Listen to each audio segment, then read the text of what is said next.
and during my childhood I despised going shopping. I then noticed the way my parents were dressed for Halloween. My dad had a really poorly made clown mask on, and my mother was wearing a panda bear costume. My parents had never celebrated Halloween before, so I found this unusual. "Get in!" my mom shouted. "No, I don't want to. I don't want to go shopping, and I want to go to my friend's house," I shouted back. "Come on, sweetie, just get in," my dad said. My sister eagerly got into the back of the van. She was a very good kid and she always did what our parents said. My dad became more angry and he started shouting at me to get into the van. I refused to. "Fine, I hope you have lots of fun because we're leaving without you. We're serious," my dad angrily shouted at me. They drove away. This was all very weird. Since when did my mom and dad dress for Halloween? And why did they drive a white van instead of their regular vehicle?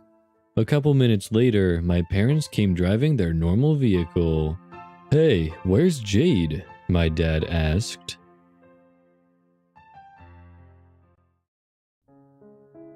Some claim that Mudhouse Mansion is a haunted house located outside Lancaster, Ohio. According to locals in Lancaster, the house was built in the early 1800s by a government official who lived there after the Civil War. The man kept slaves in Mudhouse Mansion, even though it was illegal. It seems this man didn't abide by the law and kept his slaves locked up in an outbuilding at night. He treated his slaves very poorly and conditions were so bad that one slave started building a tunnel underneath the wall of the outbuilding. He dug a little every night after the lights in the mansion had gone out and the slave owner and his family had gone to sleep.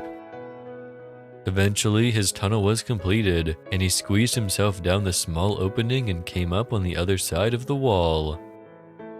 In the dead of night, he crept towards the mansion, slipped a lock on the back door, tiptoed up the staircase, and vengefully killed everyone inside.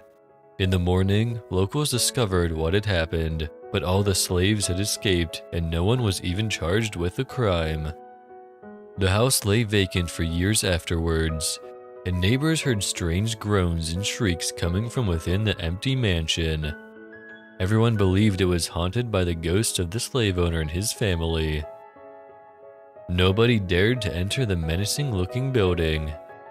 According to local legend, a man actually did buy the house in 1892 and moved in with his wife and their 3 children. Neighbors saw the family moving in, unloading their belongings and carrying them into the house. And then, nothing. Neighbors never saw them again. The family never left the house. Neighbors thought it was very odd for a family of 5 to spend all their time indoors. When one neighbor looked out her bedroom window, all she could make out was the figure of a woman, dressed all in white, standing at the second-floor window. The figure wasn't doing anything, just standing there, staring at her. When the neighbor looked again the following day, she saw the figure again, standing in the same position.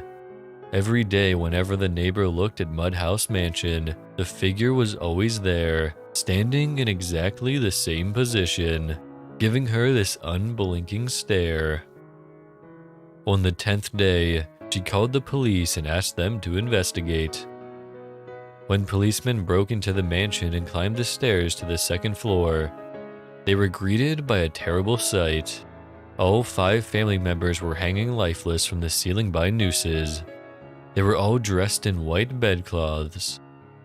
It appeared that they had taken their own lives.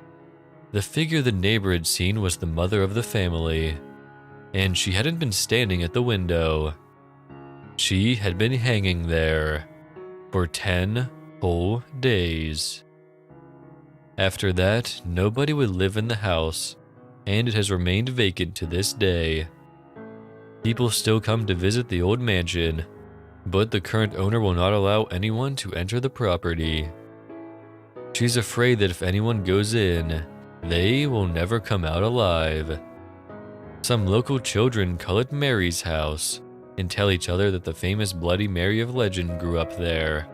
People who live in the area say that on cold, dark nights, You can sometimes still see the figure of a woman, all in white, standing motionless at the second floor window.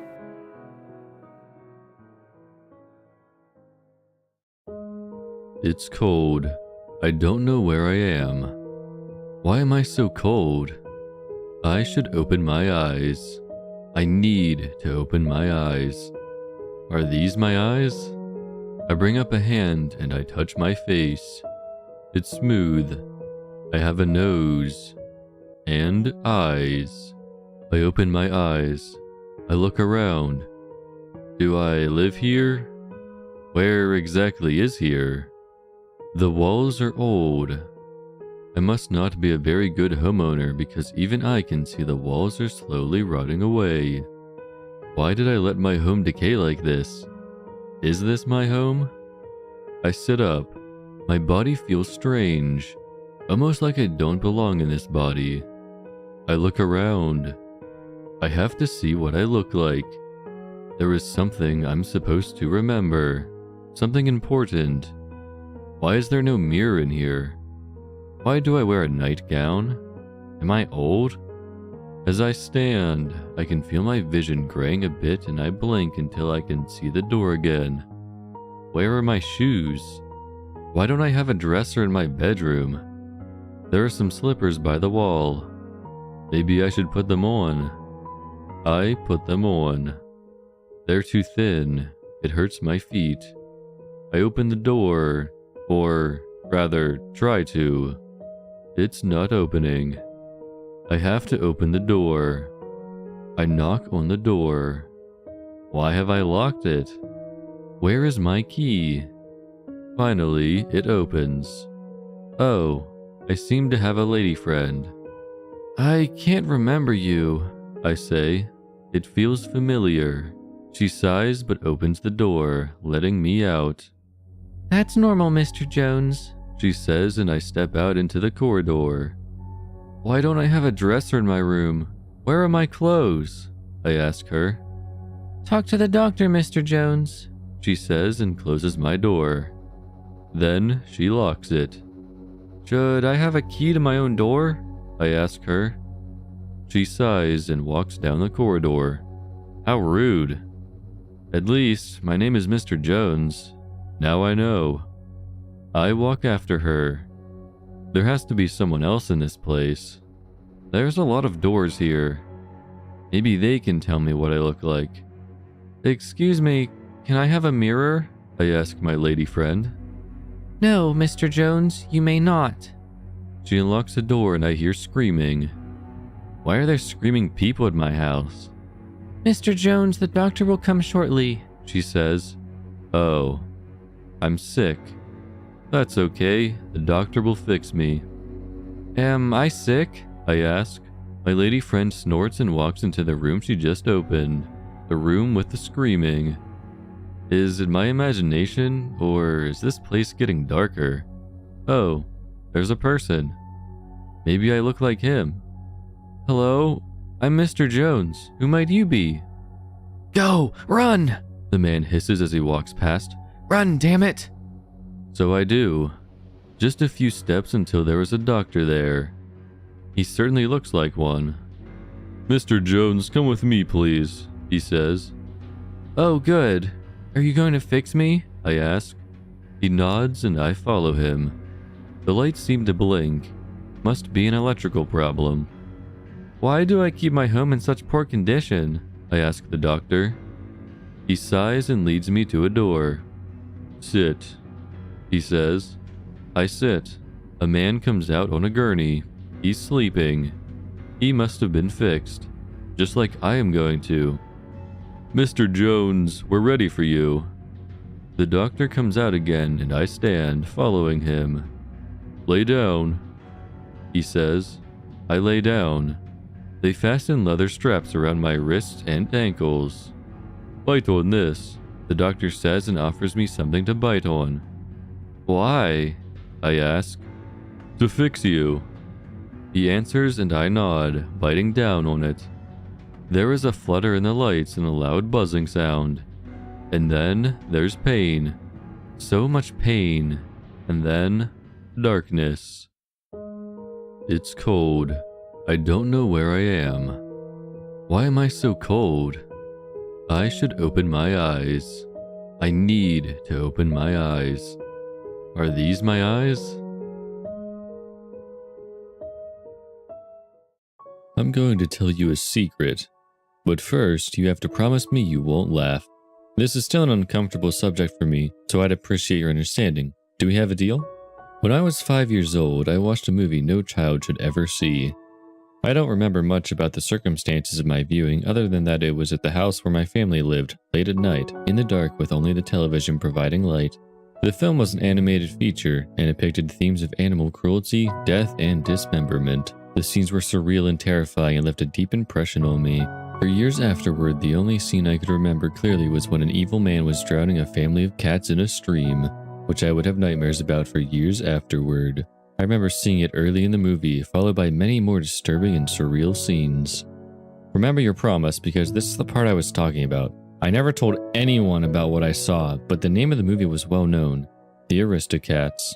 I suppose I can forgive you if you broke your promise, but I must emphasize that I am not joking. I saw a movie called The Aristocats, filled with the scenes I have described, and it scarred me for life. I don't think about the experience very often, but it was always in the back of my mind in some way. Though I didn't realize at the time, I know now that it caused me to shy away from animation in children's shows.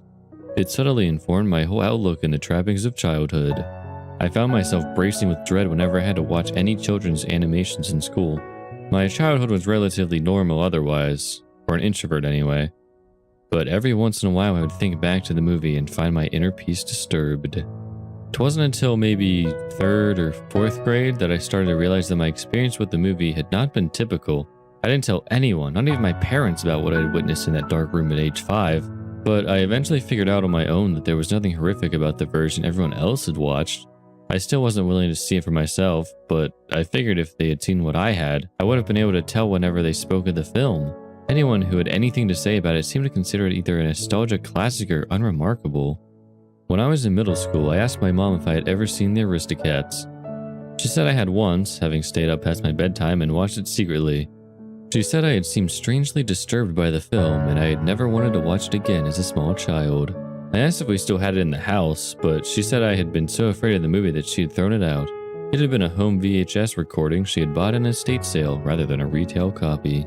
I finally decided to watch the movie again. I ordered it from the library and watched it one Saturday. It took me a couple hours to work up the courage to finally hit play. I found it to be a wonderful film. Immediately, I realized that whatever I remembered seeing at age 5 had nothing to do with this movie. There was no graphic violence, no psychedelic scenes, nothing that should have traumatized me as a child. And yet, what I'd seen all those years ago definitely shared elements with this movie. The kittens and their mother were drugged and kidnapped, not drowned, but I instantly recognized the moments leading up to this divergence, and almost had a flashback to the cartoon drowning I had witnessed. I was hoping to find closure, but instead I was more troubled than ever. There was no question in my mind now that I had viewed some awful and perverted version of this classic film. I told one of my friends about it a few days later. I didn't let him know how convinced I was of what I had seen as a young child, instead simply relating it as a vague and confused memory like, hey, the other day I saw The Aristocats. I used to be terrified of that movie because for some reason I thought I saw gore scenes and cat drowning when I watched it at 5 years old. Funny how your memory plays tricks when you're that age, isn't it? He told me about the movie Felidae. He explained that it was an animated movie about cats with a similar animation style that contained graphic gore scenes and was definitely not for children. He said maybe I had somehow seen that movie instead of The Aristocats. I streamed and watched Felidae. I saw what my friend meant about the style having the same feel as The Aristocats except for dark and bloody, but it wasn't what I had seen. I knew for sure that 5-year-old me had watched a movie with the same characters as The Aristocats, and I also knew for sure that it had contained bizarre and disturbing scenes not shown in the mainstream version. This whole thing was driving me up a wall. To try and get some kind of closure, I started seeking out and watching old children's animation that contained graphic and disturbing elements that would never be included today, such as Watership Down, the 1978 version. While these works were interesting and gripping in their own way, they were decidedly non-Disney. While other studios may have been willing to take such risks with their works decades ago, the fact that The Aristocats is a Disney property made me sure that the version I had first seen was something I was absolutely not supposed to, ever. I let it go after a while. A few years passed, and in college I learned about this internet urban legend called lost episodes. People claim to have seen episodes of TV shows or altered versions of movies, usually animated, that contained graphic and disturbing content. The episode or movie was often found in unexpected places, and those claiming to have seen it often said it mysteriously disappeared, whether through a VHS tape appearing to have somehow self-erased, a website going dead immediately after viewing, etc. To be honest, I didn't put much stock in the validity of these stories, but with my Aristocats experience still in the back of my mind, I decided to look further into it. I found a YouTube channel called Cartoon Geek who was discussing a certain lost episode for his 40,000 subscribers special. After going through the obligatory thanks and talking about how much his subscribers meant to him and all that, he began. For those of you who are new to this channel, I'm basically just a guy obsessed with all things nostalgic and geeky about cartoons and other media. Most of my content is simply reviewing old cartoons and whatnot, usually superhero related. However, I also do a side series on the strange and creepy side of animation. For example, my 20k sub special was a 3-part series on Disney and their alleged subliminal messages in film and television, and this video you're watching now is sort of in the same vein. We're going to be taking another look at a certain lost episode. For those who don't know, lost episodes are basically this urban legend about episodes of TV shows which were lost, as the name implies. These episodes are said to contain graphic and/or disturbing and surreal elements and are generally regarded as material that the public was not meant to see. A few months ago, I covered an alleged lost episode from the 1968 Filmation series The Adventures of Batman. I loved this show as a kid even though it was a few decades before my time, and there was one episode with a scene where Batman and Robin fall through a trapdoor set by the Joker and slide towards their doom. At the end of the slide tunnel is a giant open furnace looking like the Joker's face. Of course, since this is a kids show, they don't actually slide into the furnace and burn alive, they get out with their gadgets. So, to recap, in 2009, this anonymous internet post started circulating online about an alleged lost version of this scene. In it, the dynamic duo actually do slide into the furnace, burn alive, scream, and are shown graphically being burned to a crisp, followed by surreal and non-linear scenes of grieving friends of Bruce Wayne in mourning in the funeral service. Now, when I did my first video on this subject, I was honest with you guys, I didn't really think there was much credibility to this story. I like to keep an open mind on this show, but there were just certain elements of the post that made me say, okay, this is probably bullshit. Like how the tape conveniently erased itself after the anonymous author viewed it. But since then, I've gotten a lot of comments and emails talking about how allegedly this lost episode has been posted online. Naturally, a lot of you are already saying this is fake, but this topic won the poll for the special, so let's find out. After some more preamble, the video cut to the alleged lost episode at the part where Batman and Robin are sliding down the tunnel towards the furnace.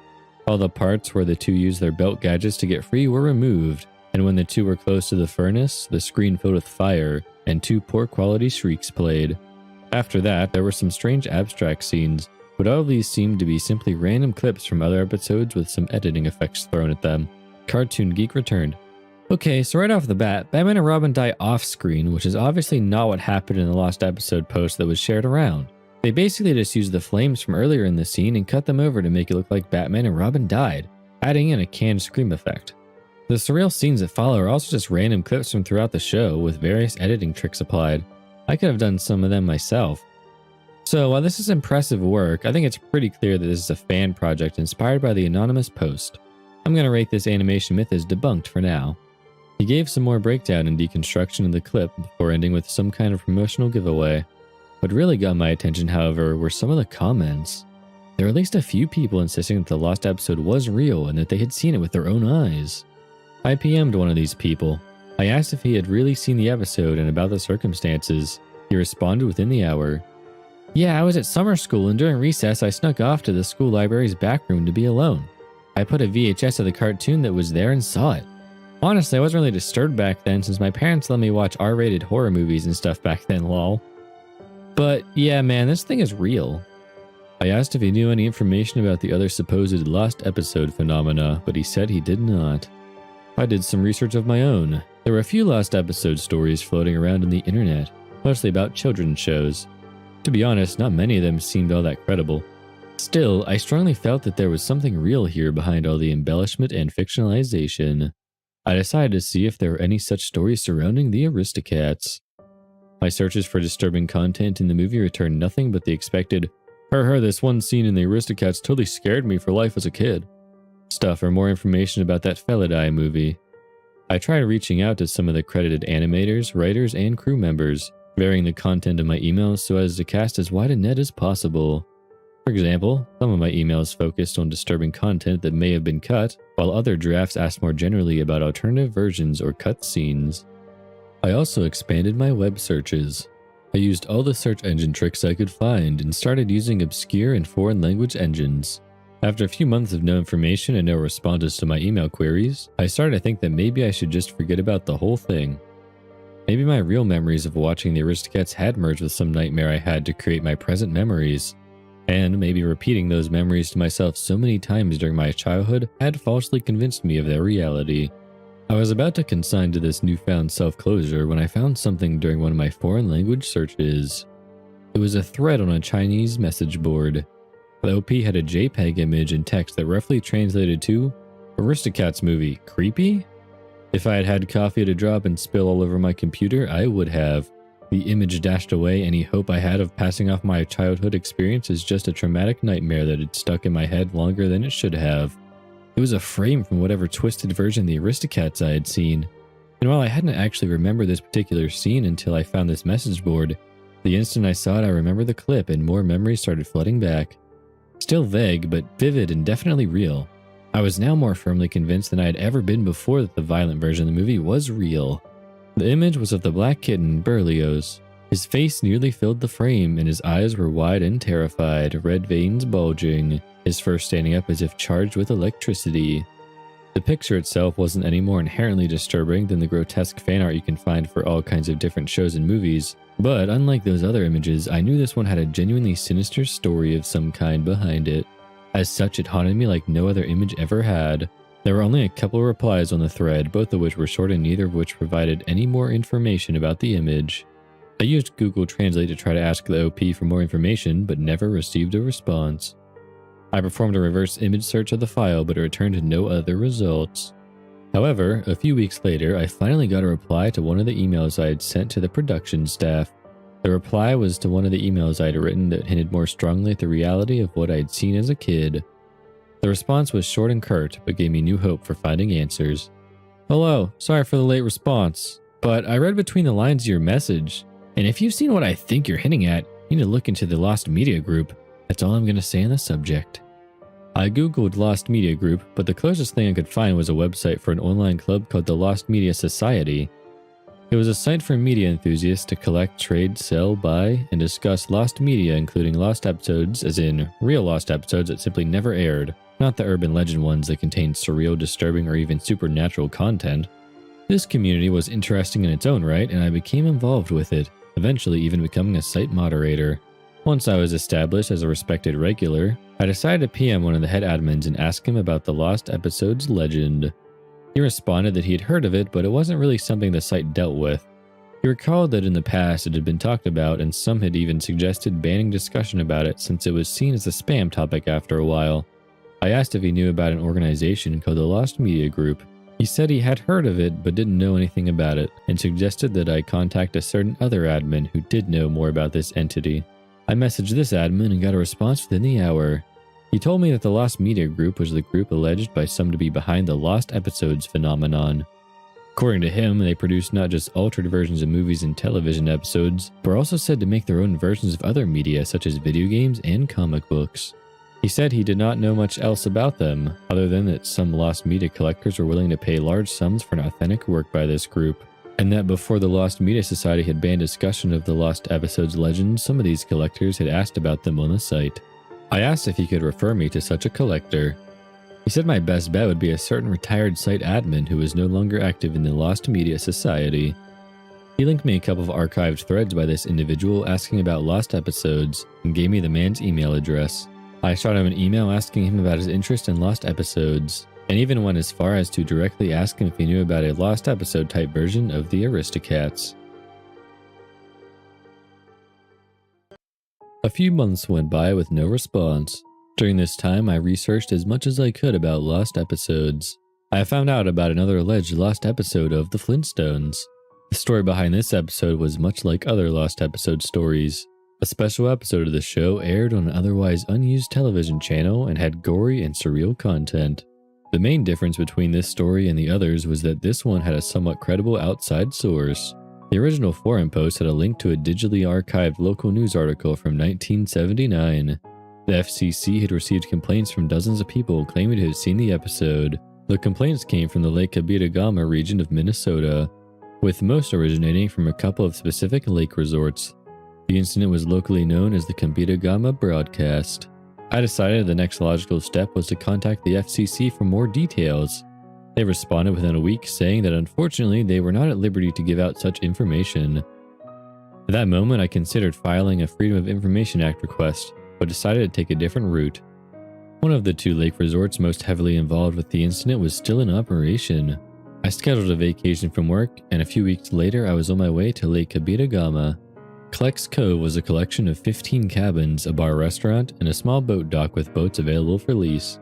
I had rented an old A-frame unit and planned to stay for 2 weeks. The resort was a nice place to stay. I spent a few days fishing and seeing local attractions. I fell in with a group of regulars who fished at the resort every year. We went on several boat trips before I had enough courage to ask the oldest of them about the Kabetogama broadcast. "Oh, that funny thing? I actually just missed out on that whole thing. It happened a week before I stayed here in summer '79. I heard a lot about it though. You'll want to talk to Ed about it. He was there." He was referring to Ed Kleck, the founder and proprietor of Kleck's Cove. I had considered asking him about the Kabetogama broadcast before, but wanted to feel out the locals first. However, at this point I decided I was being overly cautious and chose to follow the man's advice. Mr. Kleck was in his late 70s, but his memory was still sharp. He liked to tell stories, and I took advantage of this by starting a conversation with him about the history of the resort and the lake. This got him going for a couple hours before I brought up the Kabetogama broadcast. "Why do you want to know about that?" he asked, seeming taken aback. I told him I had read about it on the internet and what the story said. He shrugged and said, "Oh, well, that's pretty much what happened. Nothing much else to tell, really." I asked if he had seen the episode, to which he responded that he had caught the end of the broadcast after being told about it as it was happening. He said he saw Barney die a horrible and bloody death in some faux Stone Age contraption, but didn't remember much else. He was reluctant to continue the conversation much further, but assured me that the incident was very real indeed. I pondered all I had learned on my drive home. I had been left with more questions than answers. It didn't seem to be getting any closer to tracking down the Aristocats' lost recording. The more I learned, the more new questions came up. Was the disturbing Aristocats version I had seen connected to the Kabetogama broadcast? Or the alleged Batman and Robin lost episode? Or was I making connections where there were none? Did that person on YouTube who claimed to have seen the Batman lost episode really seen it? Or had he just been trolling me? Surely all these claims couldn't be coincidental, but there was no explanation for the existence of these lost episodes. While I was turning all this information over in my mind, I didn't notice the vehicle behind me until it was right up on my bumper. I swerved as it made contact and careened into a ditch. The other car drove on without stopping. I wasn't injured, in fact my airbag hadn't even deployed, but I sat in shock for many minutes afterward. When I finally got my bearings, I called 911 and told them my location based on the nearest mile marker. It took about 45 minutes for a state officer to find me. I told the police what had happened, but wasn't able to provide details such as the make and color of the car that had hit me or the license plate. I did not tell them what business I was on or my lingering suspicion that the incident had to do with my investigation of the Kabetogama broadcast. Despite this experience, I decided to stick my neck out a little more. This was getting serious, and I needed a clear picture of what I was up against. I had an acquaintance in the FBI who owed my family the favor of a lifetime. I convinced him over dinner that I paid for to look into the lost media group for me. A few weeks later, he had a document for me. It was an analysis report containing all the information the FBI had on this mysterious group. The information known by the Bureau about the lost media group is so scant as to strongly suggest that the group does not really exist. This report assumes the existence of the group for investigative purposes. However, most of the information contained herein is more speculation than confirmed fact. Most of the testimony concerning the LMG has been hearsay and off the record. The exact nature, size, organization, origins, and goals of the LMG are mysterious. It is said to be a multinational organization that is embedded in multiple entertainment industries and is most active in cities with large concentrations of entertainment companies such as Los Angeles, New York City, Atlanta, Toronto, and Tokyo. Membership is by invitation only and is rumored to include a number of wealthy entertainment executives and financiers. Secondhand informants report that the group uses a variety of criminal tactics, including bribery, blackmail, and violence, to prevent the dissemination of information concerning them. It is speculated that the LMG uses other crime syndicates as proxies for their operations in order to obfuscate investigations into their activities, and that they mislead people into believing that they are more powerful than they really are. Claims that the group possesses supernatural powers are likely the result of selective disinformation campaigns. The Lost Media Group first came to the Bureau's attention during the 1970s, but is said to date back to the early 1900s. During the 1920s and 1930s, an urban legend emerged concerning mystery reels, which were said to be altered versions of syndicated movie theater reels that differ significantly in content and tone from the standard copies. The Bureau believes that the lack of public awareness of entertainment industry standards and copyright contributed to the fact that such works were not reported to the media or law enforcement. A recurring theme in testimony concerning mystery reels is that they often contained violent content that was more extreme than mainstream theater content, and several former members of censorship boards have claimed to have received complaints about them. Witnesses also claimed that mystery reels based on live-action films featured different actors, and that these actors in retrospect seemed to have been coerced.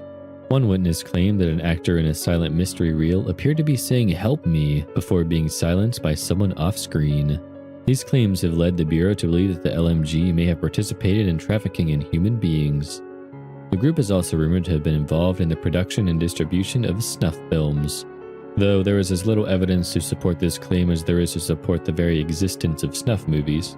Other crimes the Lost Media Group is suspected to be involved with include media piracy, drugging of actors, trafficking in endangered species for use in films, and recording executions for other criminal organizations. I pondered over the report. Membership by invitation only? Well-funded? Well-connected? Must be well-organized? Yet, their activities seem nothing short of bizarre.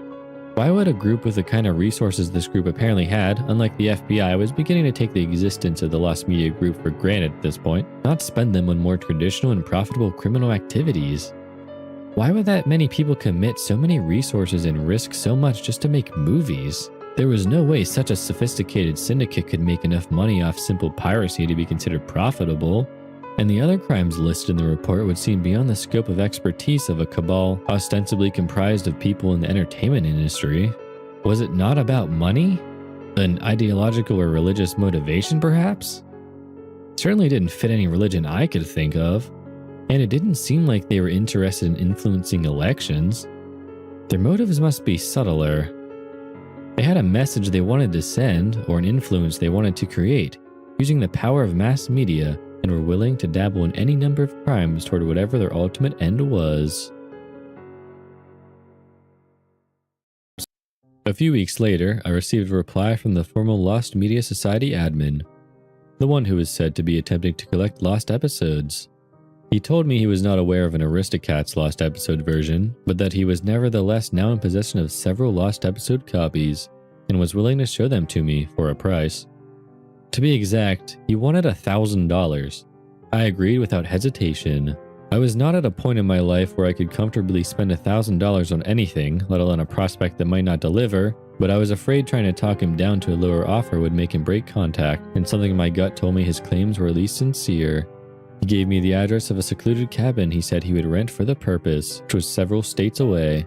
He said to come alone and gave me the exact date he expected me there. I was a little put off by his curt tone, but decided he was paranoid for someone stealing his collection, or worse, being hunted down by the people who made the items. I prepared for the trip and left immediately. When I arrived in the state where the cabin was, it was still a couple days until our meeting date, so I checked into a hotel. I was up late watching TV in my hotel room with the lights off when I found a channel playing the Aristocats. It was in the middle of the movie, but I kept watching. I grew nervous. I'd already watched the whole movie and knew there was nothing unwholesome in the standard version, but the setting, alone in the dark with just the light of the TV, was strongly reminiscent of my traumatic virgin experience with the feature. Soon though, my unease turned to comfort. I realized there was nothing to fear. Sure, at this point I was convinced that somewhere out there existed a violent and twisted version of the Aristocats, one which I had been unfortunate enough to somehow see as a child, but that didn't matter. It couldn't hurt me now. I laughed as I realized I had now the chance to relive the memory without the trauma. So, I grabbed a snack and continued watching in the dark, for once able to enjoy the film as it was intended to be enjoyed. I was able to appreciate what a truly great movie it was, how much effort was put into the animation and voices, how great even the music was. The soundtrack was a little distorted though. As I turned up the volume to hear it better, I realized it wasn't the TV. The music became faster and more distorted, and the scene began morphing into abstract images. I heard screams from the TV, and disturbing images too brief to make out clearly flashed on the screen. This all ended with a still image of Berlioz, the one I found on the internet with his eyes bloodshot. On the image were 2 words in red caps. Stop asking. The screen then went to black. I sat in total darkness, my body quaking, tears and snot running down my face, hardly able to catch my breath. I turned on the lights, threw up in the bathroom, and switched the channel. All the stations were playing normal television, which was somewhat comforting, but I still checked out of the hotel and went to a different one. At this point, I considered giving up the hunt. My first goal had been to find out if lost episodes were real, and I had certainly achieved at least that. Whether going further and finding out the exact nature and origin of them was worth it was becoming an increasingly dubious prospect. Whoever was behind them had powers and resources to seriously threaten me, and I didn't know if full closure was worth risking my neck any further. In the end, I decided to keep going though. I was close now.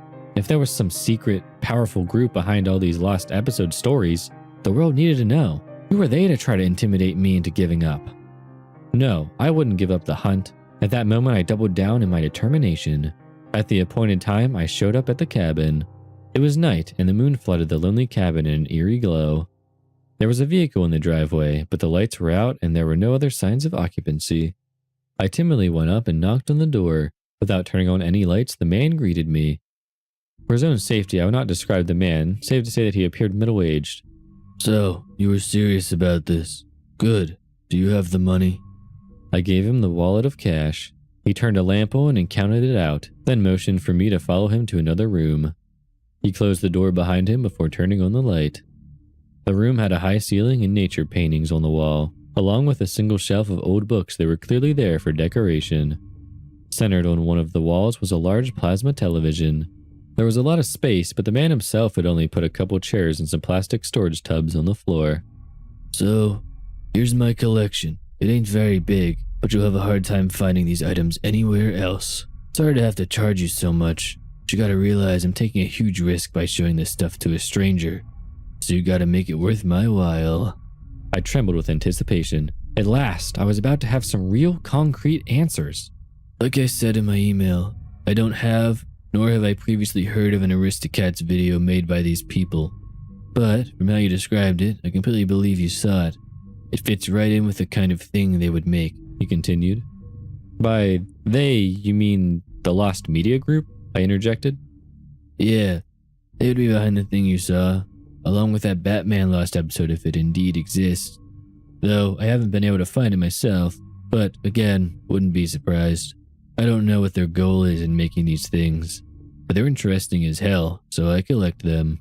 I asked if he could share some of his contacts, but he flatly refused. I only give that information to trusted friends, and even if you were one of them, I would make you pay more than you could afford. Please don't ask me that again. You're lucky I even agreed to show you my collection. I was a little flustered by his tone, so I just nodded. Then we got down to business. He opened one of the tubs and pulled out a VCR along with a black VHS tape with a white label that read Pink Panther in black Sharpie. He hooked up the VCR, inserted the tape, and played it. It was a lost episode from the Pink Panther cartoon series, which was a show consisting of short sketches, about 5 or 6 minutes each, with the Pink Panther going on various solo adventures and getting into trouble with other characters and situations, which he manages with his superior mastery of cartoon physics. There was never any dialogue, save for the occasional wordless exclamation or babbled nonsense, like in the Tom and Jerry cartoons. And every short has the Pink Panther theme playing throughout. I had watched a little of the show as a kid, but didn't have any memories of it. This episode was called 40 Shades of Pink, which I assumed was a pun on how Ireland is said to have 40 shades of green, since this was a St. Patrick's Day themed episode. took place in a green land that, while not explicitly identified as Ireland, was obviously supposed to be the Emerald Isle, or at least some generic insular Celtic fantasy land. The short involved the Pink Panther trying to steal a pot of gold from a leprechaun, or rather, the recurring little man character dressed as one. As the Pink Panther was walking over a rainbow like a bridge, a storm cloud caused it to disappear from under his feet. He fell, and there was a sickening crunching sound. The Pink Panther was shown bleeding out on the ground, bones jutting out. Then he saw the leprechaun's pot and crawled over to it. Despite his injuries, a smile of victory crawled across his face. As he peered down into the pot, the leprechaun appeared from behind and pushed him in, closing a lid over him, then roasting him alive over a fire. The episode ended with the sound of the Pink Panther screaming. Lame, I thought. Someone basically just took the Pink Panther cartoon and gave it the itchy and scratchy treatment. It was somewhat disturbing that whoever did it clearly had access to the original animation resources to make it look exactly like a real episode, but overall it was underwhelming compared to what I was expecting. The next item was a copy of The Lion King. This time it was a proper factory copy with a retail jacket. The man told me the movie itself was normal, but there was a special animated short at the end of the tape with psychedelic properties. He warned me that the experience would be far more intense than the Pink Panther tape, and even asked me if I had any heart conditions. Despite his warnings, I insisted on going through with it. He refused to fast forward to the short, saying he wanted to keep the tapes from warping, even though he had the footage digitally archived. After the credits, there were some special features, including some animated shorts I had never seen before. When the title appeared for a short called The Lion, the man paused and asked once again if I was sure I wanted to proceed. I nodded and he played it. The short featured what was apparently a version of Scar, but the art style was completely different. It was a 2D animation, but somehow much more realistic than Pixar animation.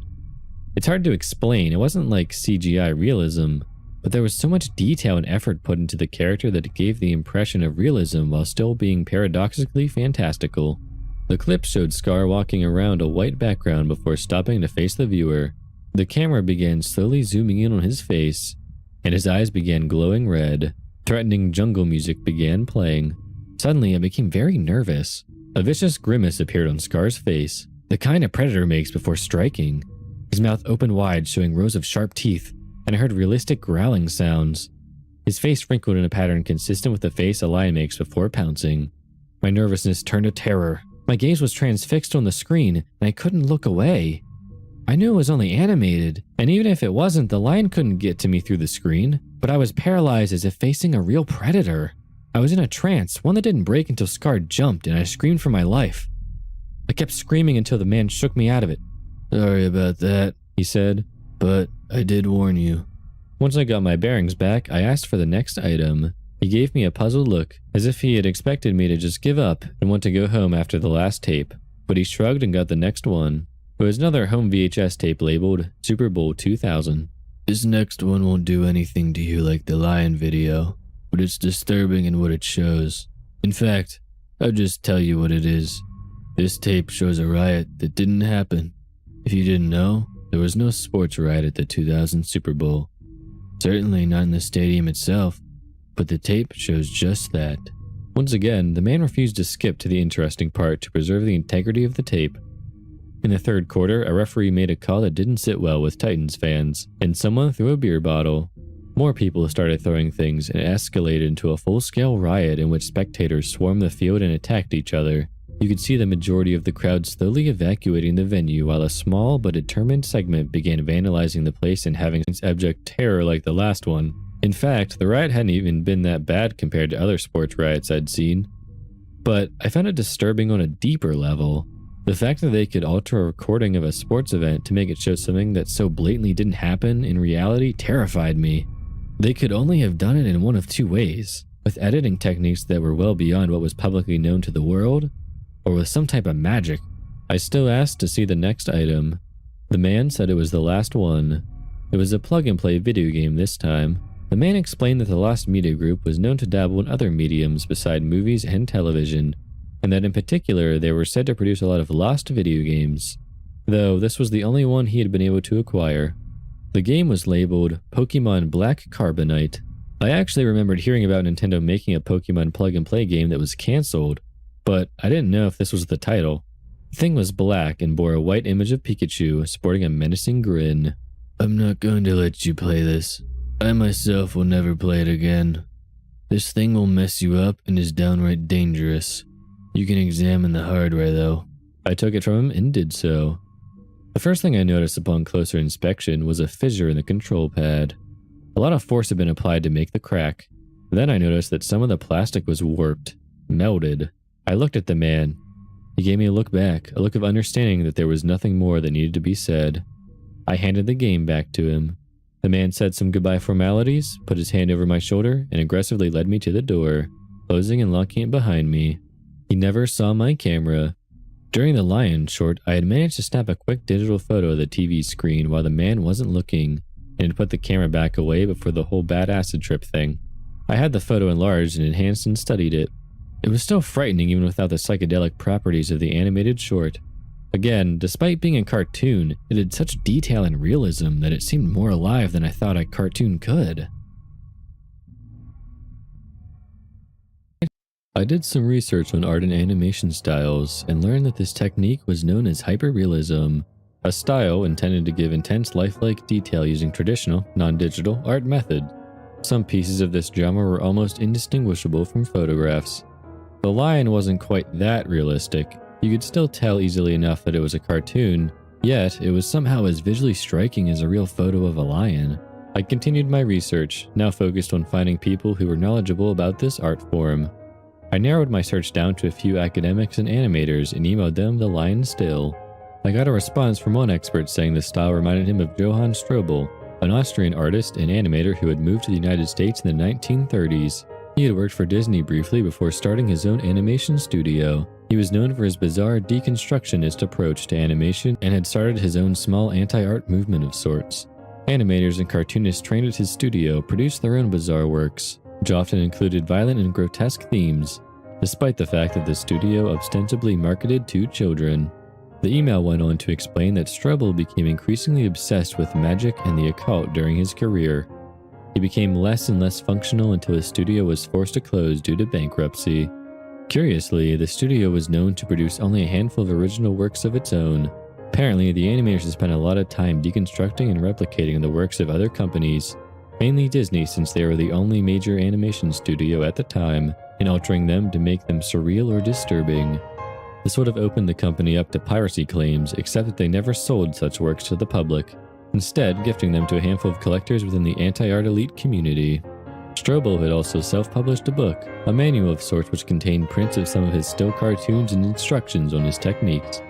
It was simply titled Animation Deconstructed. I immediately determined to read it, but it took me ages to find a copy. I managed to track one down at a public library headquarters 3 states away. The book was in their special archive collection, so I couldn't get it through interlibrary loan. I had to drive there, where they would allow me to examine it in their archive reading room. The room was sparse, dusty, and poorly lit. It had the feel of a 1950s police interrogation room. I was allowed to read the book of interest at the single table under the supervision of a librarian. It was yellowed and the jacket was wrapped in protective plastic. The volume was short enough to read in an hour. Strobel was not as good at English as he was at drawing, so the self-published aspect really showed in the numerous grammar errors. There were a couple dozen prints in the book, all made in his unique hyper-realistic style. Again, they weren't photorealistic like other artists in this genre, but had a depth of detail and perspective that made them appear alive all the same. None of them did anything paranormal or anything like that, but there was one that managed to seriously frighten me. It was a cartoon snake, a cobra, with its fangs bared and a menacing look in its eyes. You know how some paintings of people have the eyes painted in such a way as to give the impression of the subject's gaze following you as you view it from different angles? Well, this piece didn't do that, but it had some similar thing going on where the eyes of the snake appeared to bore right into you, straight through the page. I felt like the snake was going to strike up and dig its fangs into my arm. I didn't have a trippy experience like with the line animation, but it was still surreal and unnerving. In addition to sections on art technique, Strobel had also included a number of seemingly random placed critiques of the state of animation that could generously be described as educated rants. A frequent target of his criticisms was Walt Disney, who he decreed as an amateur buffoon who was holding back the animation medium from its true potential. The author went on to emphasize the need to be bold and daring in animation, and willing to push social taboos. I returned the volume to the librarian. I hadn't discovered anything that would help me with my search for the Aristocats tape, but at least I had come away with some interesting insights into the philosophy of the man who may have been behind it all. My next step was to visit Strobel's studio, which involved yet another cross-country road trip. I started to wonder how much gas money I would have ended up spending by the end of my search for that damned video. Was it really cheaper than flying? At least the studio was still standing, though I had arrived anticipating that anything of major interest would have been looted decades ago. Still, I held out hope as I pulled into a shopping center parking lot. The rest of my journey would have to be on foot, since the studio had predated modern roads. I crossed the interstate, there being only light traffic, and found and followed the old dirt road that would have been the sole source of vehicle traffic back then. By now, it was largely overgrown, and I cursed myself for not bringing a machete. It took me 2 hours to reach the location. It was a one-story wooden building with its windows boarded up and foliage growing all around it. I walked to the perimeter looking for a way in that wouldn't open me up to charges of breaking